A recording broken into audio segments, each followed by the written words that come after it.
Welcome back to Nocturnal Nightmares TV, where the rain weaves a sinister thread through tonight's chilling tales. Before we plunge into the shadows, I want to express my deepest gratitude for the amazing support on our last video.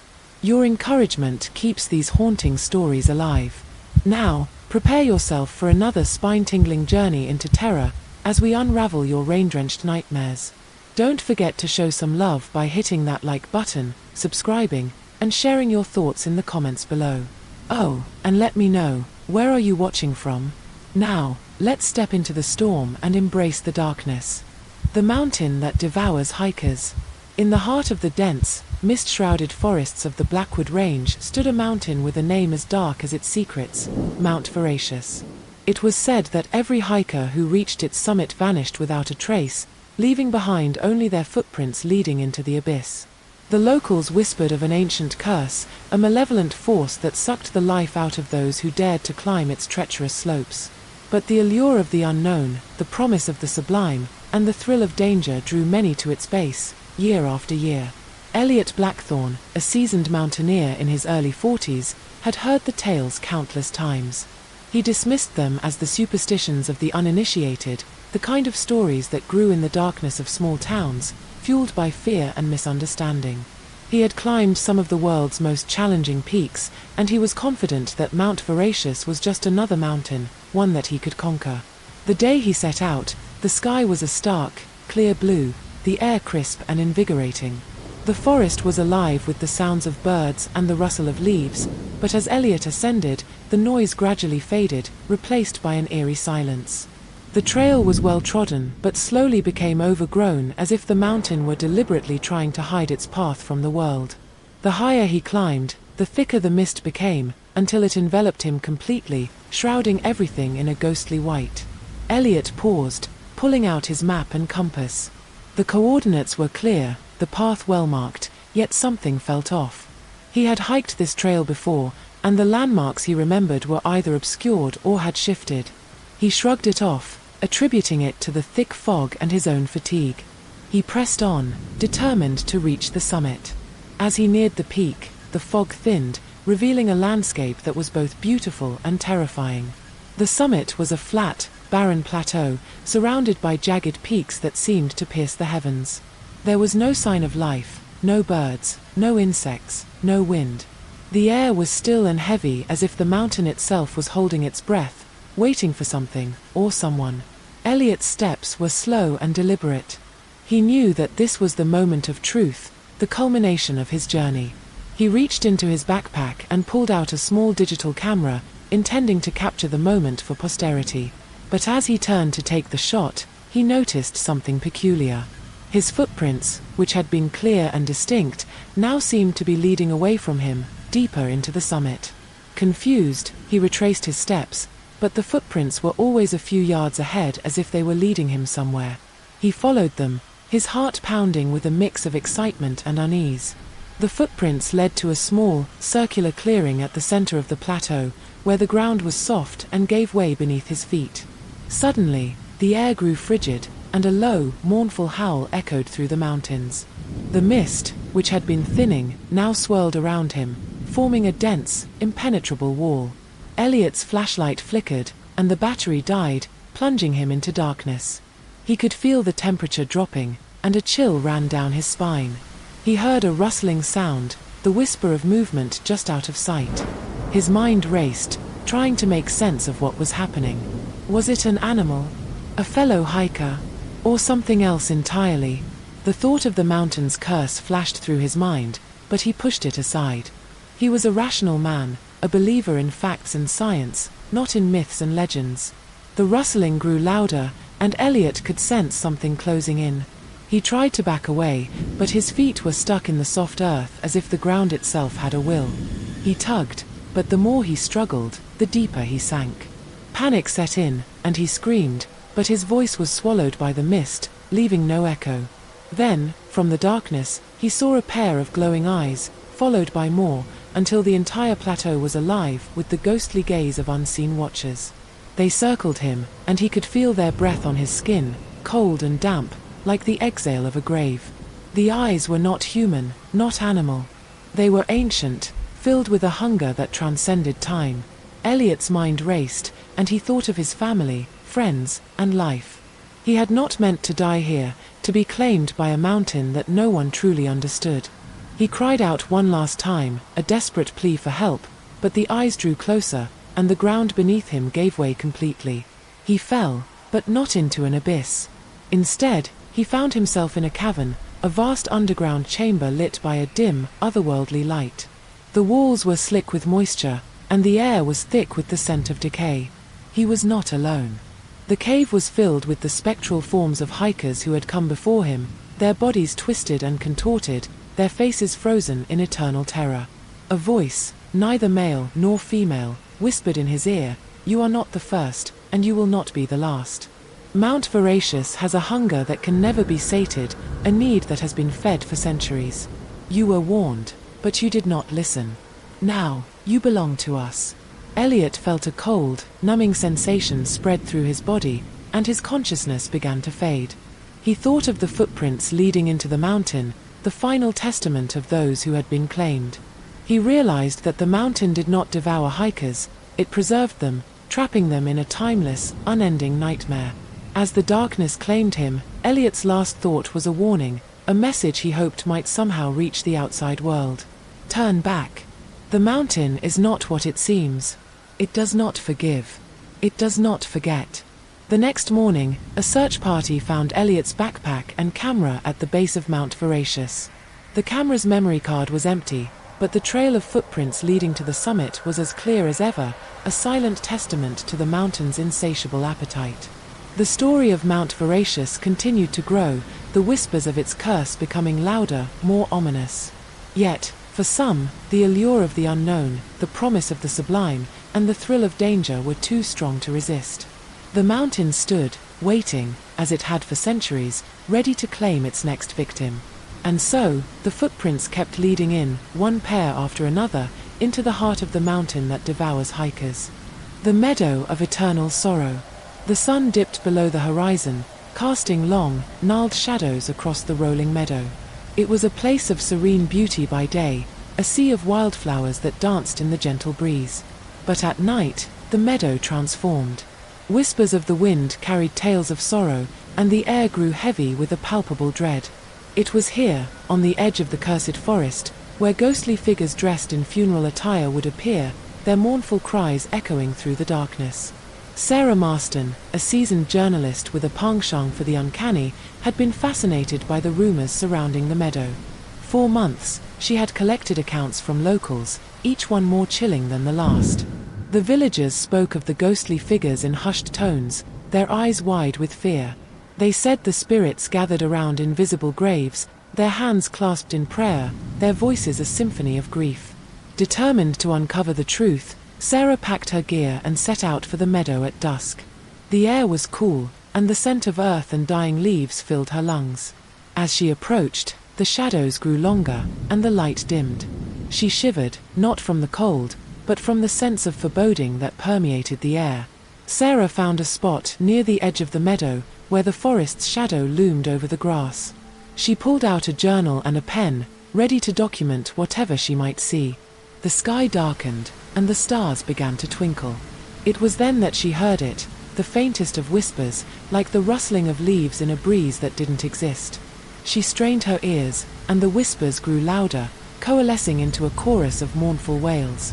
Sarah's breath hitched as she saw the first of the ghostly figures emerge from the darkness. They were dressed in black, their faces pale and drawn, their eyes hollow with sorrow. They moved in a slow, somber procession, their hands clasped in front of their chests as if in prayer. As more spirits appeared, Sarah realized they were all moving toward the center of the meadow. There, the ground seemed to shimmer, as if it were not solid but a thick, translucent mist. The spirits knelt, their bodies swaying gently, and their voices rose in a haunting melody that sent shivers down Sarah's spine. She watched, transfixed, for hours. The spirits never seemed to tire, their mournful vigil a never-ending cycle. As the night wore on, Sarah's curiosity turned to dread. She needed to understand why these spirits were trapped in such eternal sorrow. The next day, Sarah began her investigation in earnest. She visited the local archives, poring over old records and maps. It was in a tattered, yellowed document that she found the first clue. The meadow had once been part of a small village, one that had been ravaged by a terrible plague centuries ago. The villagers, in a panic, had buried their dead in mass graves, hoping to contain the disease. But the plague had spread, and the village had been abandoned. The meadow, once a place of beauty, had become a monument to the villagers' desperation and fear. Sarah felt a chill run down her spine as she read the final entry in the document. The spirits of the dead will haunt this place until the end of time, their sorrow bound to the earth by the sins of the living. Sarah's heart pounded as she realized the gravity of what she had discovered. The spirits in the meadow were not just apparitions, they were the souls of the plague victims, forever trapped in a cycle of mourning. She needed to know more. She visited the village's old cemetery, now overgrown and forgotten. There, she found a worn gravestone, almost completely obscured by weeds. She cleared the foliage, and the inscription came into view, in memoriam, the souls of the Mead village, buried in the meadow of eternal sorrow. Sarah's mind raced. The meadow was a mass burial site, and the spirits were bound to it by a curse. But what had caused the curse? She returned to the archives, digging deeper into the village's history. It was there that she found the answer, hidden in a collection of letters from a village elder to a distant relative. The elder spoke of a desperate act performed by the living. In their fear and grief, they had performed a dark ritual, calling upon ancient, malevolent forces to protect what remained of their village. But the ritual had gone awry, and the spirits of the dead were bound to the meadow, their sorrow and anger amplifying the curse. Sarah's resolve hardened. She had to break the curse, to free the souls from their eternal torment. But how? She consulted with a local historian, a man named Professor Thompson, who specialized in the occult. He listened to her story with a grave expression, his eyes narrowing in thought. "There are only a few ways to break such a curse," he said, his voice low. "One is to perform a counter-ritual, a ritual of purification and atonement. The other is to find and destroy the object that serves as the focal point of the curse." Sarah asked about the object, and Professor Thompson hesitated. There was a rumor of a stone, a black stone, said to have been placed in the meadow by the villagers who performed the dark ritual. It was meant to seal the curse and protect the living. But it's dangerous. The stone is said to be cursed itself, and those who touch it are consumed by the same sorrow that binds the spirits. Sarah's resolve wavered, but only for a moment. She had to try. The spirits deserved peace. With Professor Thompson's blessing, she returned to the meadow at dusk, armed with a small bag of holy water and a silver cross. As night fell, the spirits appeared once more. Sarah approached the center of the meadow, her heart thudding in her chest. The ground shimmered, and she knew the stone was somewhere beneath the surface. She began to dig, her hands trembling as she turned the earth. After what felt like an eternity, her fingers brushed against something cold and hard. She pulled it from the ground, and the stone was a jagged, obsidian-black thing, radiating an aura of malevolence. The spirit's wails grew louder, and Sarah felt a wave of grief and anger wash over her. She took a deep breath, steadying herself. She uncapped the holy water and poured it over the stone, the cross in her other hand. The air tingled, and the spirit's cries intensified. Sarah felt a pull, as if the stone were trying to draw her into its sorrow.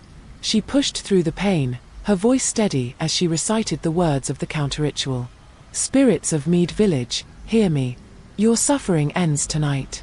I offer this stone to the light, to cleanse the sins of the living and free the souls of the dead."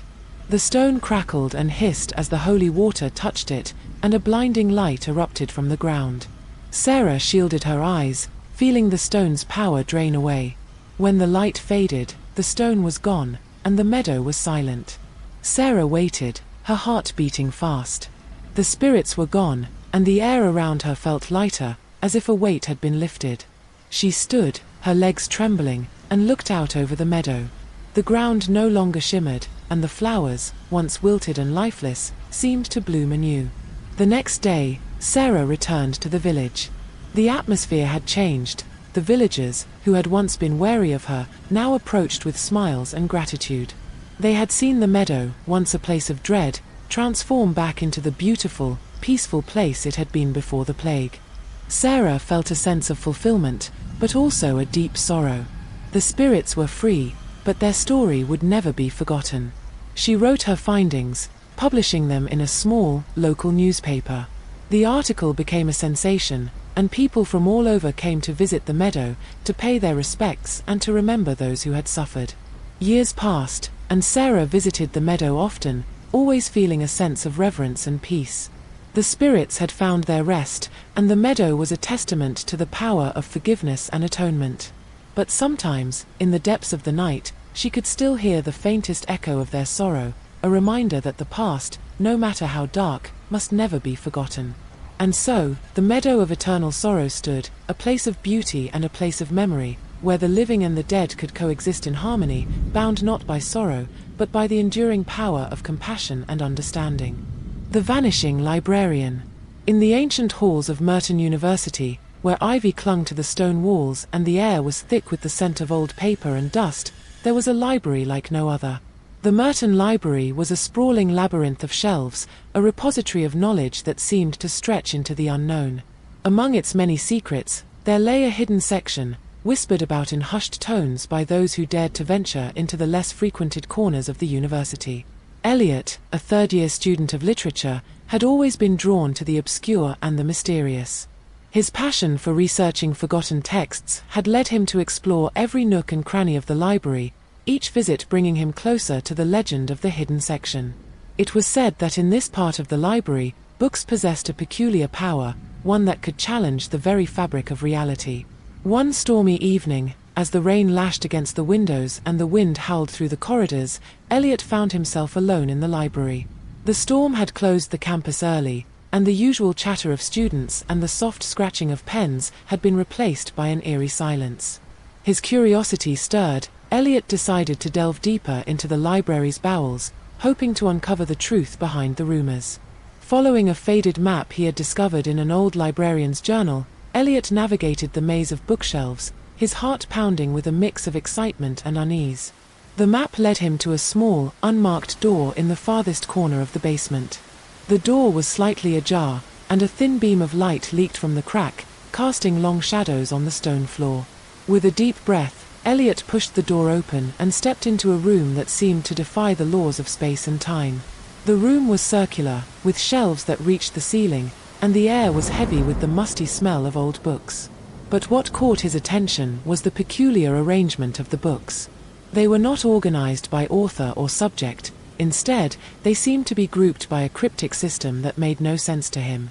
As Eliot approached the nearest shelf, he noticed that the books were not just old, they were ancient, their spines cracked and pages yellowed with age. But more disturbingly, the titles were written in a language he had never seen before. Some books had no titles at all, their spines bare and unmarked. Eliot's finger trailed along the books, and as he did, he felt a strange tingling sensation.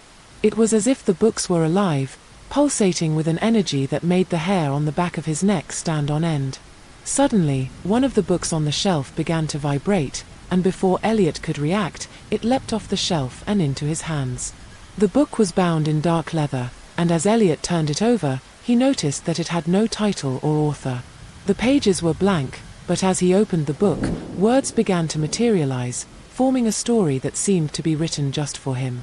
The story began with a description of a young man, much like Eliot, who had discovered the hidden section of the library. As the man read from the book, he found himself transported to a realm of shadows and whispers, a place where the boundaries between reality and the supernatural blurred. Eliot felt a chill run down his spine as he read on. The protagonist in the story was drawn deeper into the library, each turn of the page revealing more about the hidden section and the malign forces that dwelled within. The books, it seemed, had a will of their own, checking out their readers instead of the other way around. The protagonist discovered that the books were conduits to dark, forgotten worlds, each one a gateway to a different nightmare. As he read, he was tormented by visions of his deepest fears and regrets, and the line between the story and his own reality began to blur. Eliot's heart raced as he read the final lines of the story. The protagonist, consumed by the darkness, vanished without a trace, leaving only the book behind as evidence of his existence. Elliot closed the book, his hands shaking, and looked around the room. The shelves seemed to loom closer, and the shadows deepened, as if the books were watching him, waiting for him to make a move. Determined to break the spell, Elliot tried to place the book back on the shelf, but it wouldn't budge. It clung to his hands as if glued, and he felt a force pulling him deeper into the room. The other books on the shelves began to whisper, their voices a cacophony of sorrow and warning. Elliot stumbled backward, trying to escape the suffocating presence, but the room seemed to shift, the exits becoming mere illusions. He was trapped, and the books were closing in, their spines creaking as they moved. Desperation took hold, and Elliot screamed, his voice echoing through the library. As he cried out, the room began to tremble, and the shelves groaned under the weight of the ancient tomes. A gust of wind swept through, extinguishing the lights, and Elliot was plunged into darkness. He could hear the rustling of pages and the soft thuds as books fell from the shelves, but he couldn't see anything. The whispers grew louder, and Elliot felt hands, cold and clammy, grabbing at his ankles, pulling him down. He thrashed and kicked, but the grip was unyielding. In a final, desperate effort, Elliot tore the book from his hands and threw it as far as he could. There was a moment of silence, and then a deafening roar as the book hit the floor. The whispers ceased, and the darkness lifted, revealing a path back to the door. Elliot stumbled through the door, not daring to look back, and found himself in the library's main hall. The storm had passed, and a custodian was sweeping the wet leaves from the entrance. Elliot rushed out of the library, his mind reeling from the experience. For weeks, Elliot avoided the library, haunted by the memory of the hidden section and the book that had checked him out. But the lure of the unknown was too strong, and he eventually returned, determined to uncover more. This time, he was not alone. He brought with him a group of fellow students, all of whom had heard the rumors and were skeptical. Together, they explored the library, but no matter how hard they tried, they could not find the hidden section. It was as if it had vanished, a figment of Elliot's imagination. Elliot, however, knew better. He had seen the truth, and he had felt the cold touch of the books. The hidden section was real, and it was waiting for the next unsuspecting reader to cross its threshold. Years later, Elliot returned to Merton University as a professor, and he often warned his students about the dangers of the hidden section. But some, driven by the same curiosity that had once consumed him, would not listen. And as the years passed, stories began to circulate of students who had vanished, their last known location the Merton Library. Elliot knew the truth. The books had checked them out, and they had not returned. The hidden section remained a mystery, a place where reality and nightmare intertwined, and where the written word held a power far beyond the realm of the living. And so, the legend of the hidden section continued, a whispered warning passed from student to student, a reminder that some secrets were better left untouched. Elliot, now a seasoned scholar, kept watch over the library, ever vigilant, hoping to protect the next generation from the darkness that lurked within its walls. But deep down, he knew that the allure of the unknown was a powerful force, one that would always draw the brave and the reckless into its embrace. The whispers in the corn. Old Man Hackett had lived on the same farm for over 50 years, the same land his father and grandfather had worked before him. The cornfield, vast and sprawling, was the heart of his property. Each row was a testament to his hard labor, his hands rough and his back bent from decades of toil. But as the summer wore on, an eerie change began to take hold. It started as a whisper, a faint murmur that tickled the edges of his hearing when the wind blew just right. At first, he dismissed it as the rustle of leaves or the distant calls of nocturnal creatures. But the whispers grew louder, more frequent, and impossible to ignore. They came every night, just as the sun dipped below the horizon, a haunting chorus that seemed to rise from the very earth itself. Hackett was a man of few words, but the voices in his cornfield were not something he could keep to himself. He mentioned it to his wife, Sarah, who simply shook her head and suggested he was letting the solitude of the farm get to him. The neighbors, a tight-knit community of farmers, laughed when he brought it up at the local tavern. They called it the old man's fancy, the ramblings of a man who spent too much time alone with his thoughts. But Hackett knew what he heard. The whispers were real, and they were growing more urgent. They spoke of things he couldn't quite understand, of secrets buried deep within the soil, of spirits that walked the rows of corn at night. The voices were like a song, a lullaby that he couldn't shake from his mind, a melody that echoed through his dreams and left him feeling restless and uneasy. One evening, as the sky darkened and the first stars began to twinkle, Hackett decided he had had enough.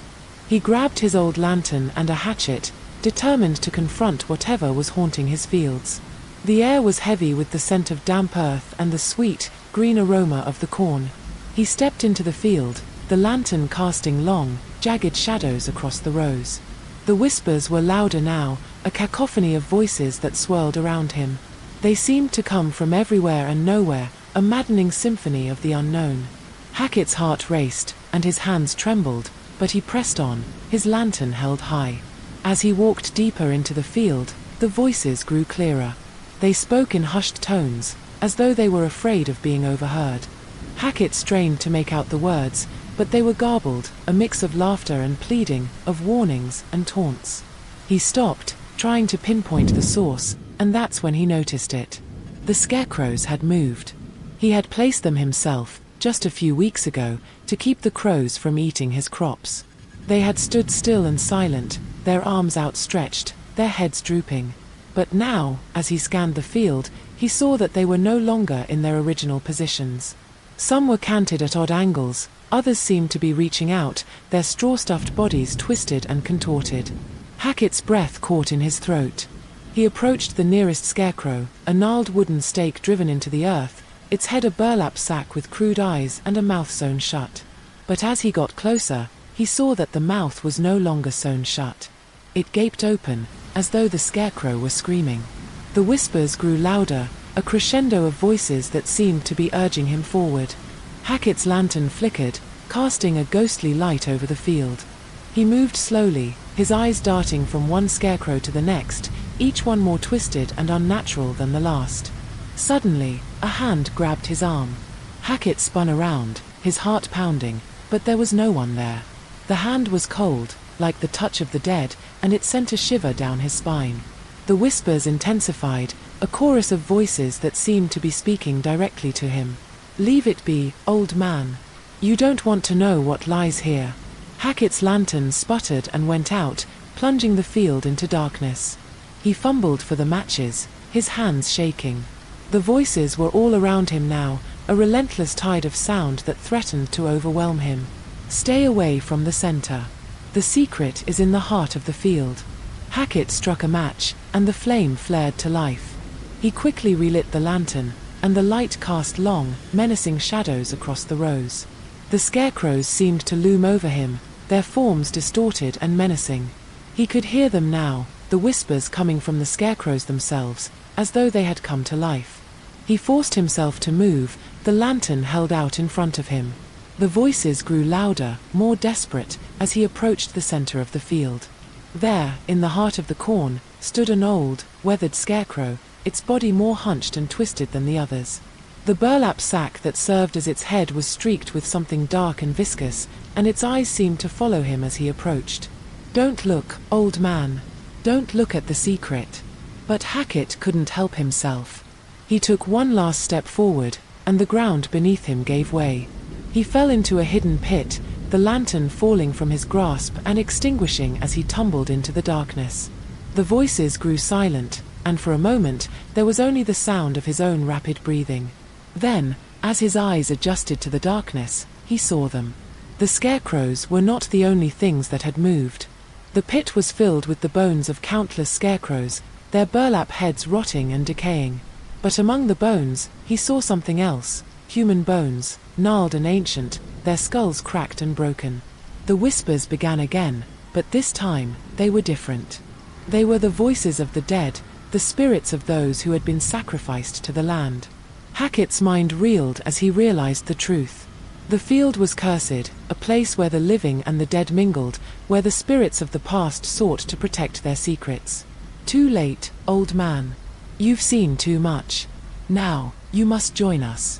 Hackett tried to climb out of the pit, his hands finding purchase on the slick, muddy walls. But as he pulled himself up, he felt something grab his ankle, dragging him back down. He turned, and in the darkness, he saw the burlap head of a scarecrow, its eyes glowing with a malevolent light. The scarecrow's mouth opened, and a voice, ancient and cold, spoke to him. "Welcome to our realm. You will never leave." Hackett screamed, but the sound was muffled by the dense, oppressive air. The scarecrow's grip tightened, and he felt himself being pulled deeper into the pit.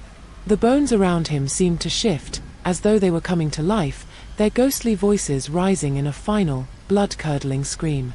When the neighbors found Hackett the next morning, he was lying at the edge of the field, his lantern shattered and his face pale and drawn. His body was cold and lifeless, and his eyes were wide with terror. They searched the field but found no sign of what had caused his death. The scarecrows remained in their positions, as though nothing had happened. The whispers in the cornfield continued, but they were different now. They were no longer a secret, a hidden presence. They were a warning, a reminder of the darkness that lay beneath the soil, in the heart of the land. And Old Man Hackett was no longer alone in his knowledge. The spirits of the past had claimed another, and the legend of the haunted cornfield lived on, a chilling tale whispered around the campfires of the farming community. The field was never farmed again. It stood as a silent testament to the secrets buried within, a place where the living feared to tread, and the dead whispered their eternal warnings. The Whispering Walls. In the quaint, old town of Eldridge, nestled between rolling hills and thick forests, Thomas Carter found his dream home.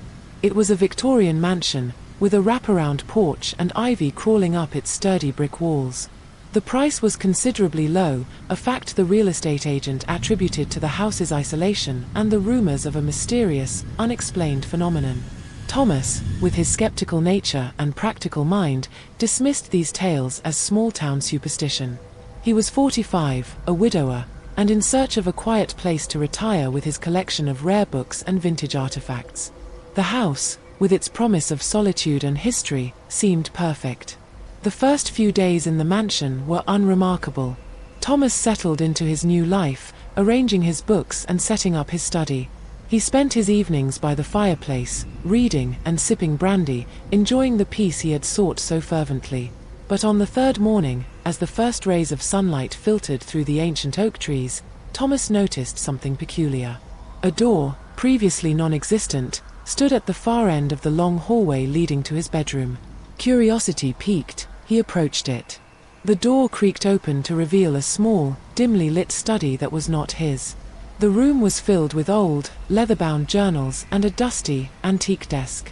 A chill ran down his spine, but he chalked it up to the house's age and drafty walls. That night, Thomas was awakened by faint whispers. They seemed to come from the new room. He listened intently, but the voices were indistinct, like echoes from a distant, forgotten past. Shaken, he returned to his bed, determined to investigate in the morning. The next day, the room was gone. In its place, a blank wall. Thomas told himself he must have imagined it, the stress of moving and the eerie atmosphere of the house playing tricks on his mind. However, the whispered voices persisted, growing louder and more distinct each night, yet vanishing without a trace each morning. By the fourth night, Thomas was unable to ignore the mounting dread. He decided to set up a camera in the hallway, hoping to catch evidence of his wild imagination. The footage, when he reviewed it in the morning, was startling. At precisely 3 a.m., the wall at the end of the hallway shimmered, and a door materialized, only to disappear at dawn. The room it led to was different each time. One morning, it was a library with shelves that seemed to stretch into infinity. Another, it was a lavish dining room, the tables set for a grand feast, but utterly devoid of life. Each room held its own haunting silence, a void that seemed to suck the warmth and light from the air. The seventh morning brought a room that Thomas could not shake from his mind. It was a nursery, with a crib in the center and toys scattered on the floor. The walls were painted a soft, sickly green, and the air was thick with the scent of lavender and something metallic. In the crib lay a tattered, ancient doll with button eyes that seemed to follow him. Thomas reached out to touch it, and the doll's eyes glinted with an unnatural light. He snatched his hand back, heart racing, and fled the room.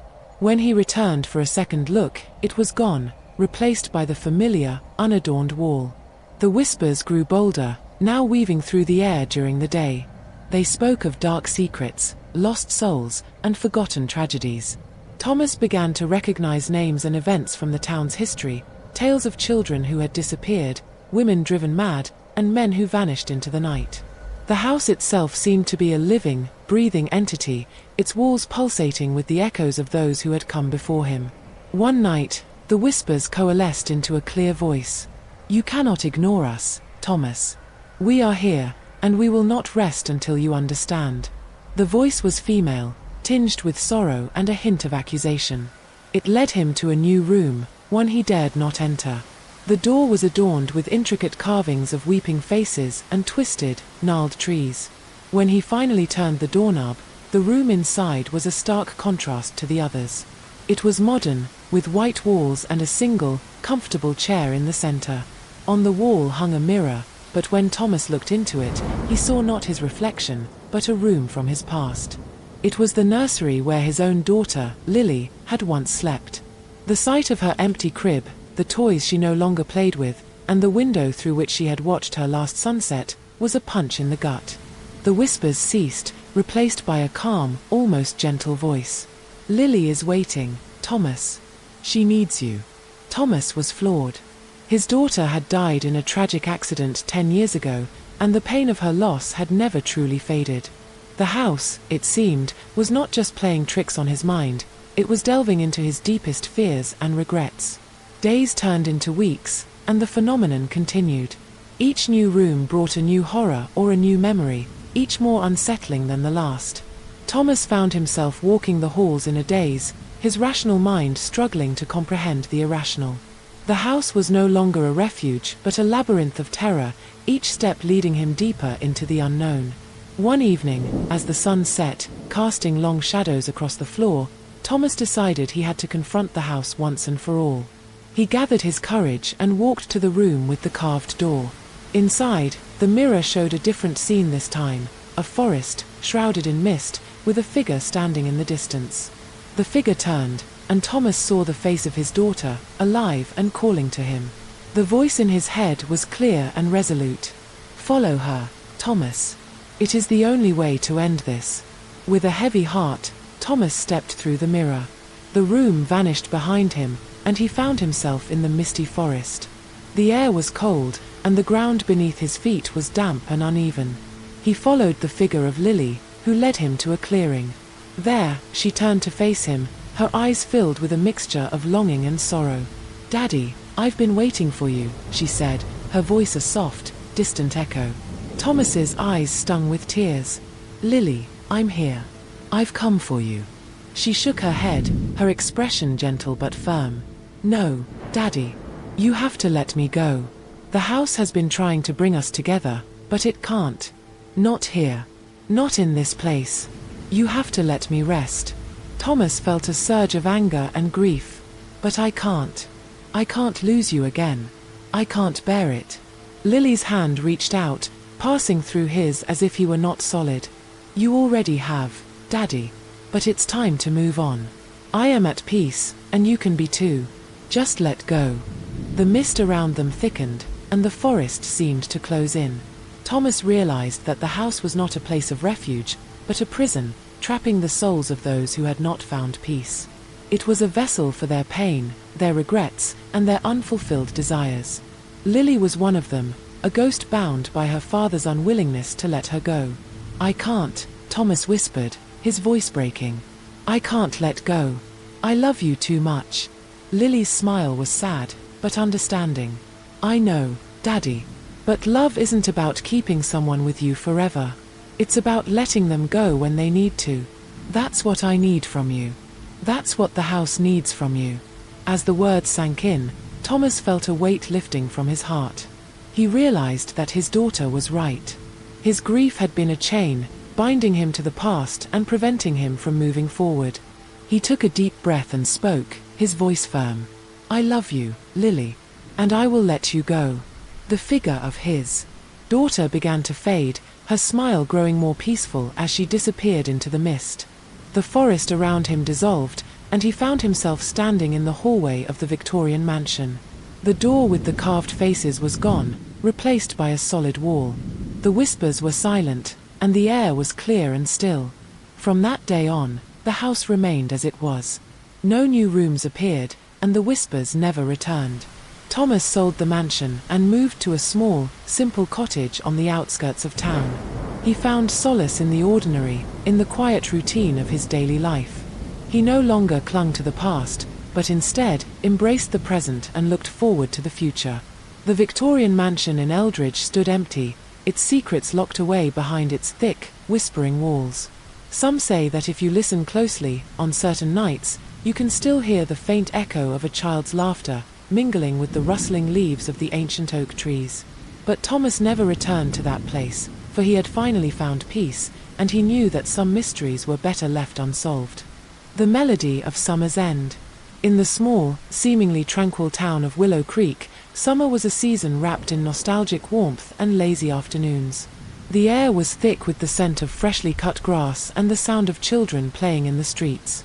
But as the season deepened, a chilling mystery began to unfold, a tale whispered among the older residents and feared by the young. It started with the ice cream truck. Every summer, without fail, it would appear, its brightly painted exterior and jingling bell a beacon of sweet relief from the sweltering heat. Yet, there was something uncanny about it. Only children could hear its jingle, and those who bought from it never returned. The first to vanish was little Tommy Johnson. One evening, as the sun dipped below the horizon, he told his mother he was going outside to get an ice cream. She heard the distant, tinny jingle of the truck and, thinking it was just a late delivery, waved him off with a smile. When Tommy didn't return by dinner time, his mother grew anxious. She searched the neighborhood, calling out his name, but all she found was a small puddle of melted ice cream on the sidewalk near the park. The disappearance was a shock, but the town soon had more to worry about. Sarah Lee, a quiet girl known for her love of drawing, followed Tommy's path a few days later. Her parents waited up past midnight, but all they discovered was a similar puddle of ice cream, this time on the edge of their front lawn. Whispers began to spread, and parents grew wary. They warned their children to stay away from the ice cream truck, but the allure of its sweet promise was too strong. More children vanished, each leaving behind only a melted puddle of ice cream. Dr. Elizabeth Harrison, a retired psychologist with a soft spot for the town's youth, decided to investigate. She had lived in Willow Creek for over 4 decades and had seen many strange things, but nothing like this. She began by interviewing the children who still frequented the park, hoping to gather some clues. One of her interviews was with little Emma, a bright-eyed girl with a penchant for telling tall tales. Emma spoke of the ice cream truck with a mix of excitement and fear. "It's like a dream," she said, her voice quivering. "The music is so pretty, and the ice cream looks so yummy. But when you get close, it's not the same. The ice cream is cold, and the truck driver's eyes are empty. It's like he's not really there." Elizabeth noted the details carefully. The truck, she learned, was always parked in the same spot, and the driver was a tall, shadowy figure whose face was never clearly seen. The jingle was a simple, repetitive tune that seemed to echo through the children's minds, drawing them closer despite their fear. Determined to uncover the truth, Elizabeth decided to stay up all night and wait for the truck. As the clock struck midnight, the air grew unnaturally still. The distant jingle began, and she felt a chill run down her spine. The truck appeared, its lights casting a cold, blue glow. The driver stepped out, his silhouette towering over the small vehicle. Elizabeth approached the truck, her heart pounding. "Excuse me," she called out, trying to keep her voice steady. "Can you tell me what's going on?" The driver turned, his face obscured by a deep shadow. The jingle stopped abruptly, and an eerie silence filled the air. "You shouldn't be here," he said, his voice hollow and distant.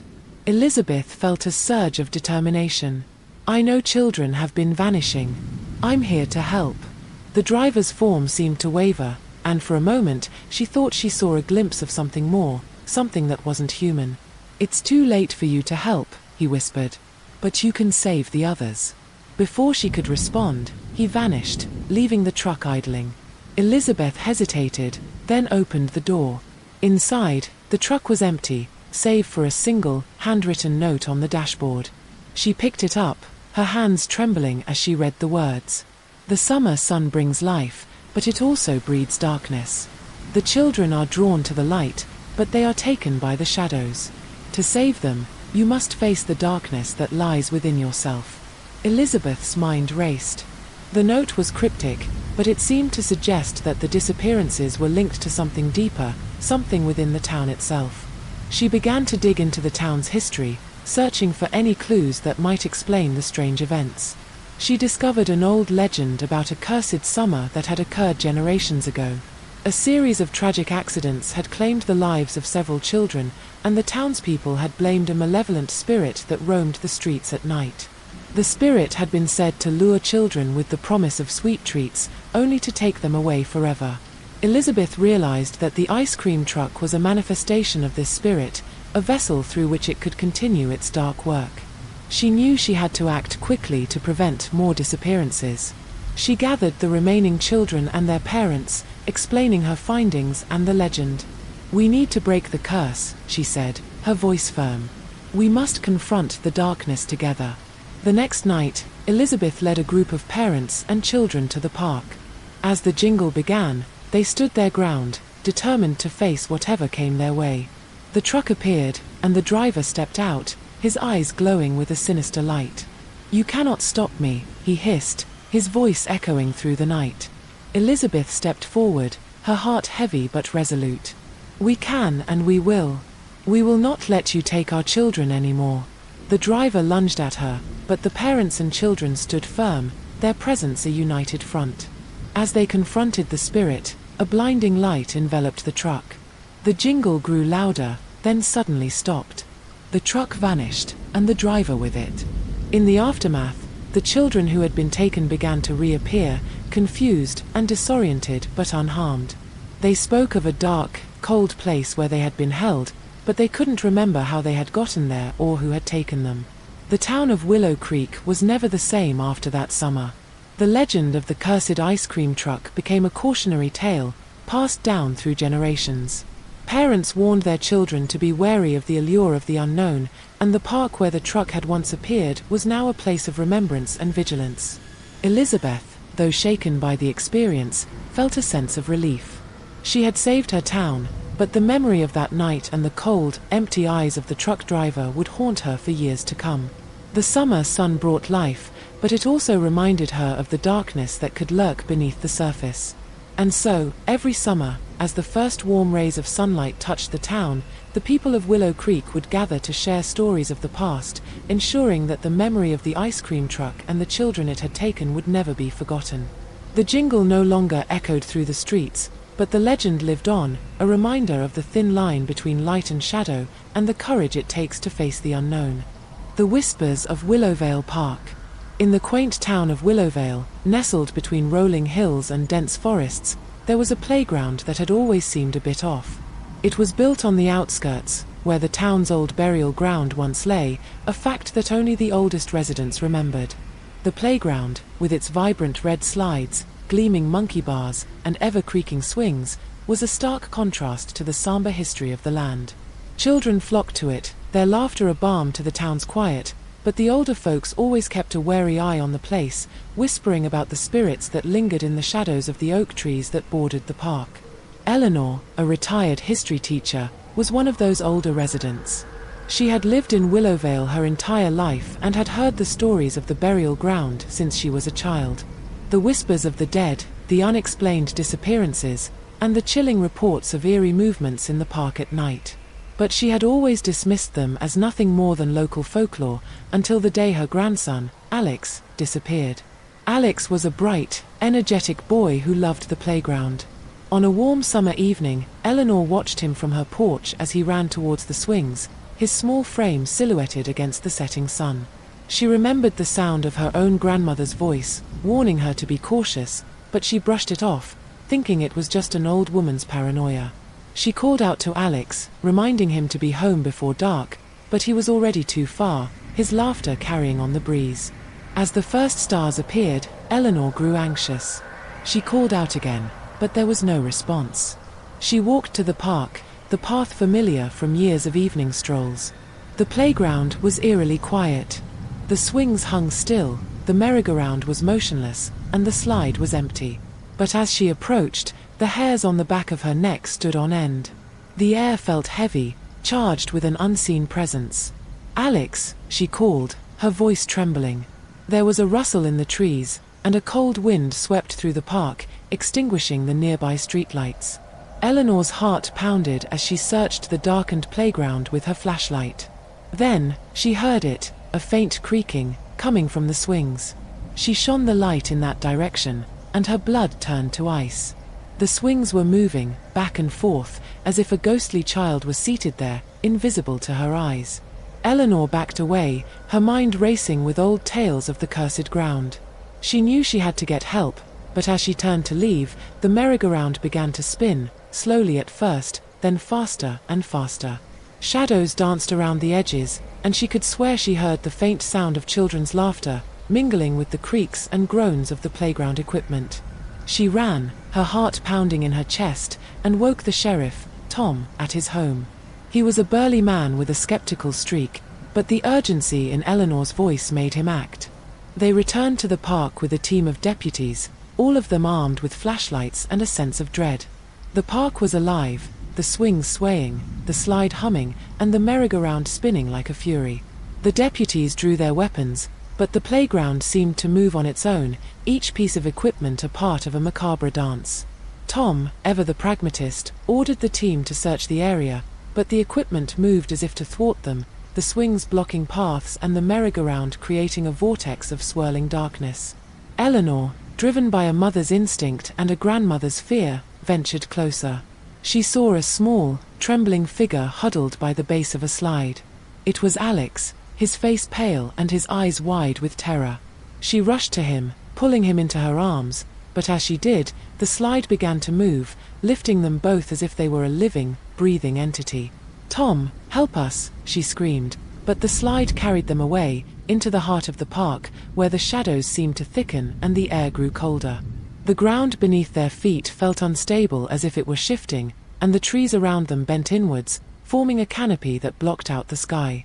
Tom and his deputies followed, their flashlight beams cutting through the darkness like knives. They reached the center of the park, where a large, ancient oak stood. The tree was the oldest in Willowvale, a silent witness to centuries of history, both living and dead. As they approached, the ground beneath them began to tremble, and the playground equipment moved in a synchronized, almost ritualistic manner. Eleanor and Alex were set down gently at the base of the oak, the slide returning to its original position as if nothing had happened. The air was thick with the scent of rotting leaves and something more, something ancient and malevolent. Tom, realizing the gravity of the situation, ordered the deputies to form a circle around Eleanor and Alex, their guns at the ready. "Eleanor, what's happening?" Tom asked, his voice low and urgent. "The land is cursed," she replied, her voice trembling. "It's been home to the spirits of the town for centuries. They're trying to claim Alex." Tom's face grew grim. "We need to get you both out of here, now." But as they tried to move, the playground equipment came to life again, forming a barrier around them. The swings swung in unison, the merry-go-round spun hypnotically, and the slide elevated, as if to prevent their escape. The laughter grew louder, and the shadows around the oak tree seemed to take on a life of their own, twisting and contorting into grotesque shapes. Eleanor, drawing on her knowledge of the town's history, knew they had to appease the spirits. She remembered an old ritual, a way to show respect and ask for permission. She began to chant, a low, rhythmic whisper that seemed to resonate through the air. "Hear me, spirits of Willowvale, we mean no harm. We seek only to protect and honor the land. Let us pass, and we will remember you." The playground equipment slowed, the creaks and groans fading into a low hum. The shadows around the oak tree receded, and the air grew warmer. Eleanor's chant continued, and she felt a presence, a collective consciousness, watching and listening.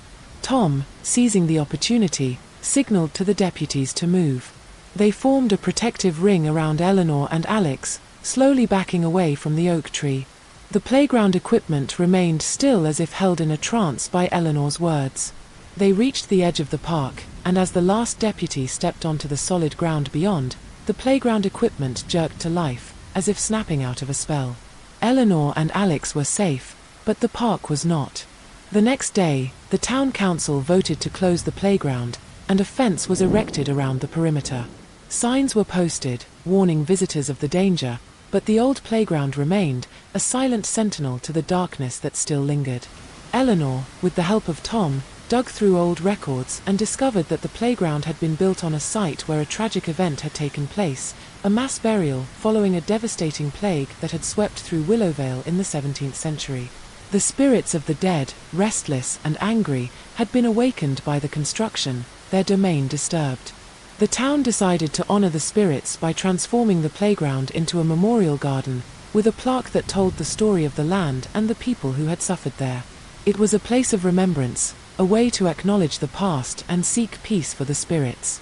Years passed, and the memorial garden became a place of reflection and solace. The oak tree stood as a symbol of the town's history, its branches now a haven for birds and small animals. The playground equipment was removed, and the curse seemed to lift, but the old residents of Willowvale never forgot the night when the playground came to life, trapping the living in a deadly game. Eleanor, now in her twilight years, would visit the garden often, sitting on a bench and watching the sunset, her thoughts a mix of sorrow and gratitude. She had learned that some things should never be disturbed and that sometimes the best way to keep the past from repeating itself is to remember it and to honor the spirits who still call that cursed ground their home. The whispers of Willowvale Park had been silenced, but the stories lived on, whispered in the halls of the town's library and shared around campfires on warm summer nights. The playground was gone, but the memory of it and the lessons learned would never be forgotten. The dentist's chair. The fluorescent lights buzzed overhead, washing the room in a harsh, sterile glow. The faint hum of machinery filled the silence, punctuated by the occasional clinking of metal instruments. Margaret had always hated the dentist. The thought of drills and scalpels on her teeth made her queasy, but her aching molar had left her no choice. Dr. Edward Carmichael was the only dentist in town taking new patients. A tall, thin man with a neatly trimmed beard and an unnervingly wide smile, he'd seemed professional enough when she first met him. "We'll have you fixed up in no time," he'd assured her. "Just a bit of sedation, and you won't feel a thing." But now, Margaret lay in the chair, her body a prisoner to a leaden paralysis. She awoke to a disorienting haze, groggy and off-kilter, her mind swimming in a fog of confusion. Something wasn't right.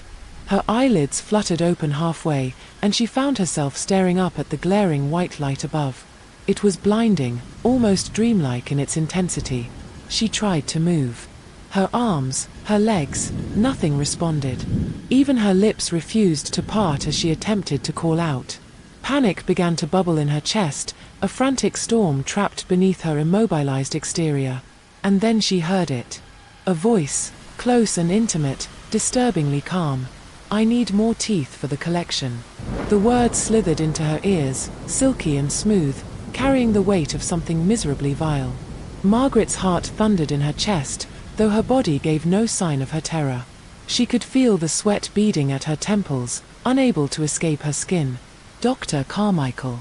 He moved into her line of vision, his face obscured by a surgical mask, but his eyes gleamed with an unnatural brightness. The light reflected in them, casting tiny pinpoints that seemed to dance as he spoke again, almost to himself. "Incisors are fine for form, but molars, oh, molars have so much character. Look at these," he said, holding up a small glass container filled with teeth. Human teeth. Yellowed, misshapen, some with roots still intact. He turned toward her, tilting his head slightly as if he could read her thoughts. "Ah, Margaret, didn't mean to wake you just yet," he said, a note of mock disappointment creeping into his tone. "But no matter. The sedative will hold for a while longer." Margaret's breathing quickened, though her chest barely rose. She could feel the straps around her wrists and ankles now, pinning her arms and legs to the chair. Cold metal licked against her skin, a cruel reminder of her helplessness. Carmichael set the jar down with a dull clink, then picked up a long tool with a hooked end. His gloved fingers caressed the metal lovingly, like an artist about to begin his magnum opus. "You see," he continued, pacing around the chair like a predator circling its prey. "There's something so beautifully macabre about a perfect smile. A smile is created from the best teeth. So much symmetry, so much potential. It's art, really." He leaned down, his face inches from hers, his breath warm and sharp with the tang of antiseptic. "And you, Margaret, you have excellent teeth." Despair clawed at her, helpless and consuming. Her mind screamed, but no sound escaped her lips. She tried to conjure the image of the receptionist outside, the kindly woman with a soft voice and reassuring words. Was she part of this? Complicit? Or was she just as blind to Carmichael's horrors as Margaret had been? "Let's begin, shall we?" he said brightly, as if he were about to host a dinner party instead of mutilating her. The hum of the drill began to rise, a sinister crescendo that filled the small room, vibrating through her very bones. The light above her intensified, a beacon of dread, while the sterile, chemical tang in the air burned her nostrils. In her peripheral vision, Margaret could just make out a shadowy shelf against the wall. It stretched the length of the room, lined with jars of varying shapes and sizes. Some contained discolored liquids, others held what appeared to be dental molds. Skeletonized jaws. Her stomach turned, revulsion drowning her in waves of sickness she couldn't express. As Carmichael adjusted the drill in his hand, his fingers trembled with anticipation. But then, a loud crash echoed from somewhere in the building. Carmichael froze, the drill cutting off with an abrupt whine. His head turned sharply toward the door, his expression darkening. Margaret's own sense of dread sharpened. Despite her hatred for him, she realized that whatever was outside might be far worse. He muttered a curse under his breath and set the drill down. "I'll be right back, my dear," he said, his tone less sugary now. He picked up something heavy, a wrench, perhaps, and moved swiftly toward the door, leaving her alone. The seconds stretched into eternity, punctuated only by the lingering buzz of the fluorescent light. Staring helplessly at the ceiling, Margaret fought the weight pressing down on her body, and tried to move even a single finger. Anything. She had to escape. And then, the sound of footsteps. But they weren't Carmichael's. These were heavier, slower, dragging across the tile floor. A shape appeared in the doorway, silhouetted against the dim light from the hall. It moved toward her, lumbering, and as it came closer, she saw what looked like a surgical gown, smeared with something dark and viscous. The figure's face was half covered by a mask, but its eyes were wrong. Vacant. Empty. Before she could fully comprehend what she was seeing, the figure reached for the drill Carmichael had left beside her. Its fingers, contorted and misshapen, gripped the handle tightly. And then, it turned the drill on. Margaret's final scream echoed only in her mind as the blackness rose to claim her once more. When Carmichael returned to the room moments later, he froze in the doorway, his wrench dangling uselessly at his side. The drill was lying on the floor, spinning harmlessly, and Margaret's chair was empty. But on the sterile white tile beneath her chair was a single tooth.